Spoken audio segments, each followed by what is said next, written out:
Welcome back to the channel, folks. JD here again with another car finance related tutorial for you. And today, as promised, we're going to look at the Audi Q3 as kind of suggested by one of my viewers, so thank you very much for that.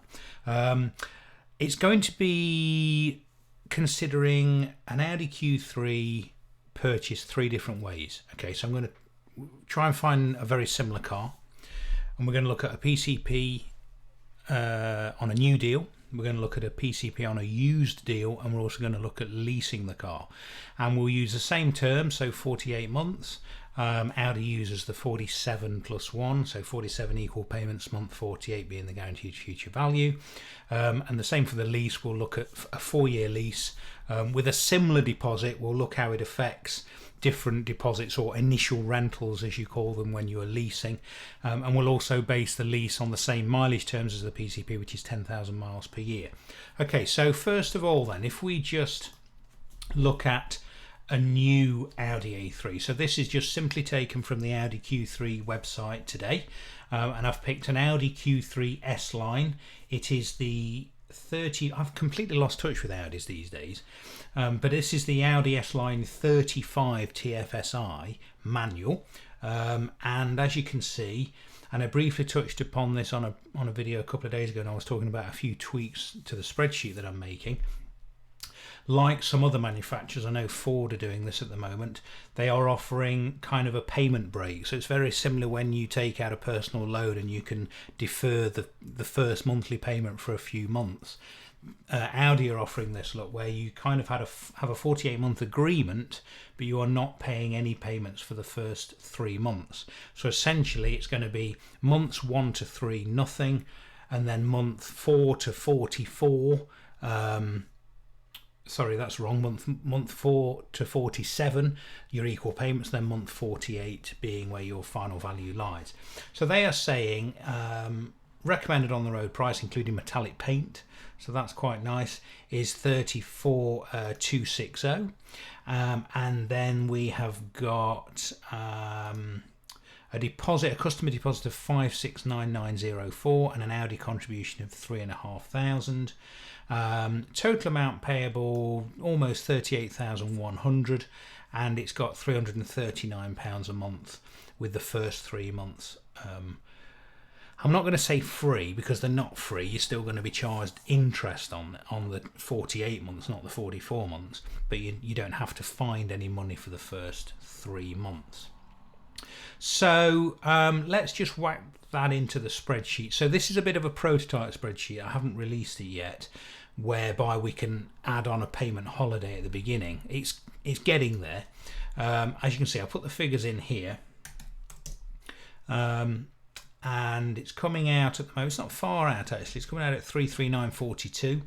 They're saying 339, and as you can see on the amortization table now on this unreleased version, you can see for the first 3 months we're not making any payments, so we're not bringing the capital down at all, but we are being charged interest. So I think this is roughly working. We're obviously being charged the same interest for months 1 to 4, and then we start bringing the capital down with that 4th payment. So 33942 after 12 months, because the car I found is kind of roughly a year old. After 12 months, to settle this agreement, you're going to be looking at about 23 grand. But bearing in mind, you have also had to put £5,699 into the deal at the start. So let's try and work out roughly what 1 year of owning this car would be for a new vehicle. So if we take the 33942 times 9, because remember we haven't got to make any payments for the first 3 months, that gives us 3,054, and we're going to add on the 5699. So the first year on this car is going to cost us 8753, and then let's see if we were stupid enough to want to try and get out of the deal at this point. We've got to get about 23 grand for that car used. Now I think, to be fair, you'd be okay here, but remember you are putting in a large deposit at the beginning. But if we go over to the used car I found, look, which is it's actually a 2020 car. Does it say? I don't know whether it says whether it's a 69 or a 20 plate. I wonder if it will tell me in here. No, I'm not sure whether this is a year-old one exactly, because it's a 2020 car, so it can't be, can it? But it might be a 69 reg. They're selling it for 30. So if they're selling it for 30, maybe it'd be what, 28 for a year-old one. So you might get 25 if you wanted to get out of it. Who knows? Again, we haven't got a crystal ball, but let's say we're going to get 25. You'd probably be okay to get out of this car after 12 months. Would you want to after you've put such a big deposit in? Probably not. I might, because I'm daft, as you know. But if we put 25k in there, we have actually got a couple of grand in equity early on, because we are getting quite a decent dealer deposit contribution, and because it's 4.9 APR, so it's quite a nice rate. Okay, so if we have a look at the used example, so the used example I found, as I've just said, is a 2020. It's the same spec, 35 TFSi SLINE, retailing at 30 grand with and on their finance example they are saying a £6,000 deposit with a final payment of 13,896. So if we put that in, look, it's coming out at 385.01 on the spreadsheet, 384.99. I should say that again I've got a couple of tweaks going on in this spreadsheet because I'm still not happy sometimes in the way that it calculates the interest. So I have tweaked it slightly, and that's why if anybody tries this exact deal on the current spreadsheet, you might get a slightly different result to this. But I will release this as and when I'm happy with it. But you can see it's very close. Total amount payable on the deposit is 37,991, and they've got 37,990.53. So we're only about 75 pence out. It's 10.9% APR on a used car, and I'm going to assume that we're not going to haggle this down. So let's assume that we're going to pay exactly what we are being quoted. So we've got to put in £6,000, so a little bit more deposit than on this one, 5699. 339.42 a month, 385.01. So straight away you can see that buying a used car is more expensive than buying a brand new one in this example. And what's also interesting, look, even though it's a used car, it's got a higher final value, look, 13,971.65. And on the brand new one, 13,899. No, I've got it the wrong way around, haven't I? 13,971 on the new car, 13,896 on the used one. So even though it's a used car, it's only slightly lower on the guaranteed future value. So that's quite encouraging in a way, that the used one, its depreciation after 4 years, they are guaranteeing for it to nearly be as much as a used one. However, because we've got 10.9 versus 4.9, the interest rate is much, much higher, and the monthly payment is much, much higher. But if you actually look at the total amount across the 4-year period, if we were going to own it, it's 37,991 on the used car and 38,105 on the new car. So it's 100 quid in it, you know, buying a new one versus a used one. So that's quite interesting. You're obviously getting a 3-year warranty, etc., with no miles on the clock. Yeah, that's quite interesting actually. Plus on the used car, you've got to start making payments straight away. So let's have a look like we did previously and actually look how much it's going to cost us over the 12 months on the used one. So 385.01, or we'll use their actual figures, 384.99.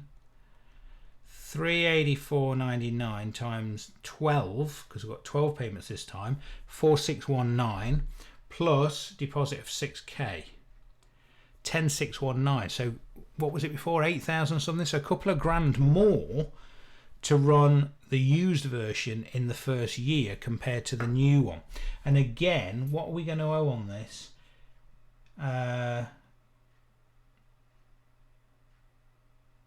that's not right. I've done something wrong on here, haven't I? The settlement is going up, and I know why that is. Let me just pause it for 1 second.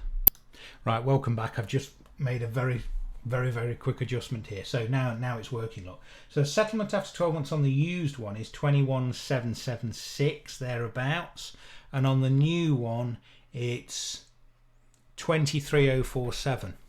So you've got more to pay on the used one after 12 months, but remember it's going to be only 12 months old in 12 months, whereas the used one's going to be a bit more than 12 months old, probably 18 months at least, because this is a 2020 car. So it depends what we would get back for this in another 12 months.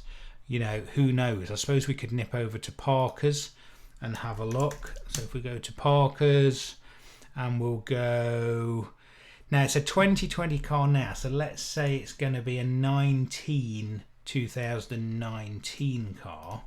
Let's just see what Parker's gives us as a rough ballpark figure. So we need a 2019 and we'll go for an S-Line 35 TFSi, and it's coming out at retail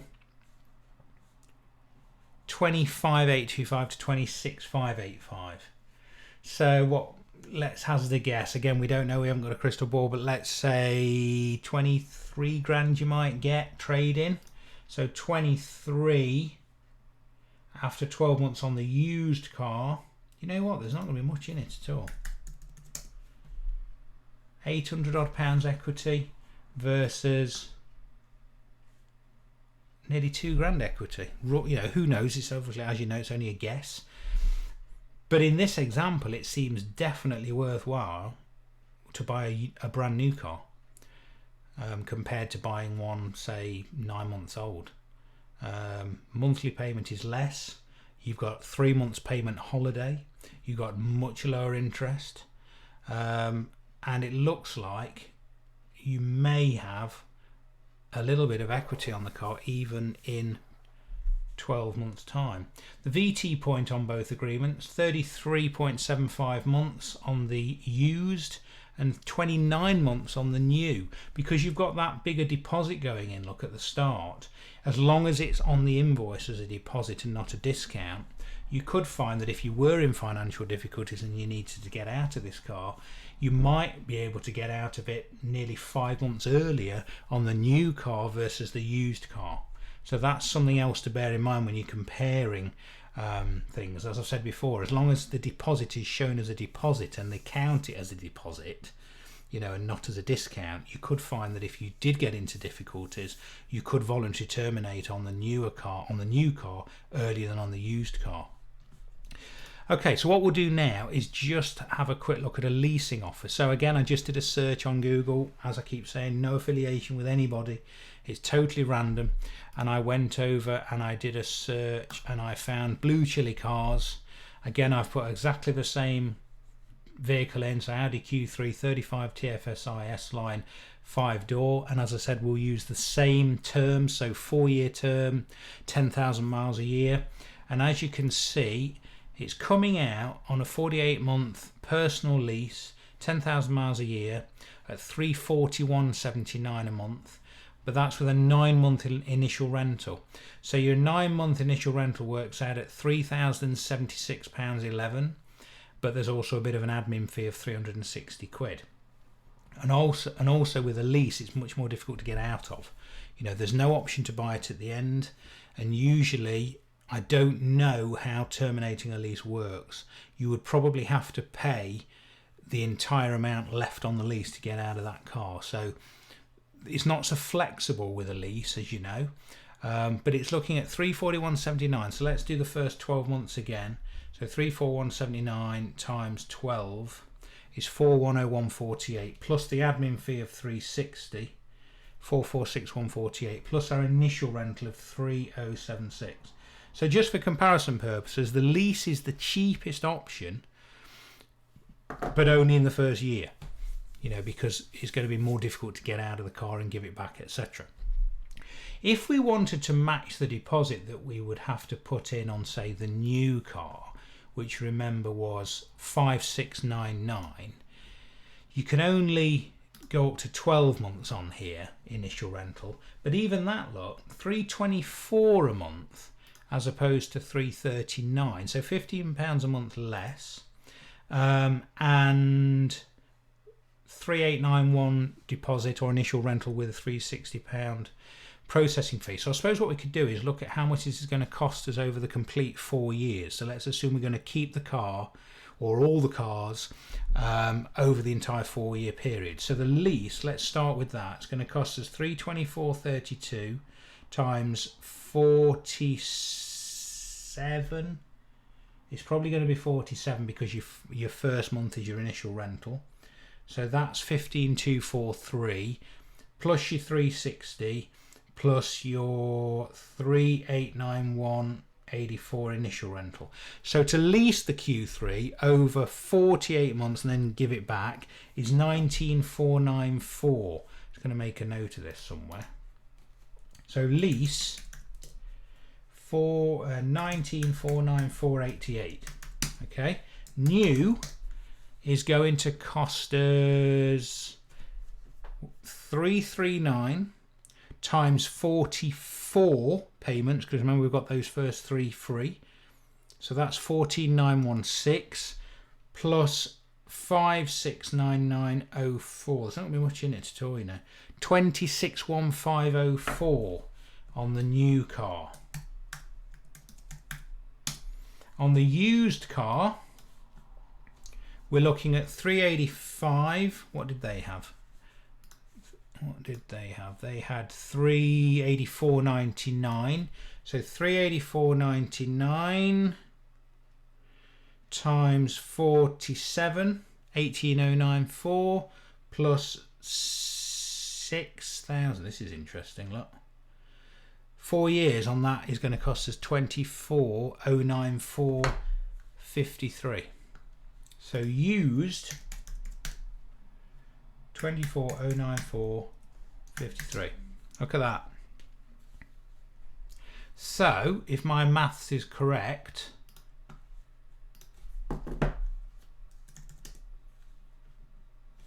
the lease is the cheapest over 4 years at 19,494.88. The new car is coming in at 26,15004 and the used car is 24,094.53. Remember something with the lease as well, it also usually includes road tax. So this has got a retail price of under 40k, so you're going to have road tax on top of this in year 2, year 3 and year 4. So what's that, £145 a year at the moment? So it's going to cost you another £435 to tax both of these, the lease coming out at 19.5. So, you know, bit more of a risk with a lease. And also, as I've said, I did a video on leasing a while ago. If you add options onto a lease, it can greatly increase the monthly price because you tend to pay for the option over the 4 years completely. And some options on a PCP attract a high guaranteed future value at the other end, which means you're not paying for the entire option, if you like, on your monthly payment. With a lease, let's say you did a car on a 2-year lease and you had metallic paint at say 600 quid, effectively it's going to cost you roughly £25 a month less charges just to have metallic paint on a leased car. Okay, so there's loads of different things to consider. But that was quite an interesting little comparison on the Audi Q3 35 TFSi S-Line, and I hope that was interesting, hope that was useful. As I said, do please continue to subscribe if you haven't done so. I'd really appreciate hitting that subscribe button and the bell notification so that you can the bell icon so you can get notifications when I release a new video. Please do continue to email me here. Get this right one day. If you want to find out how you can get a copy of the spreadsheet, as I say, anyone who's already got a copy will be receiving this latest one when I'm happy with it, and I will see you next time. Thank you as always for watching. Take care.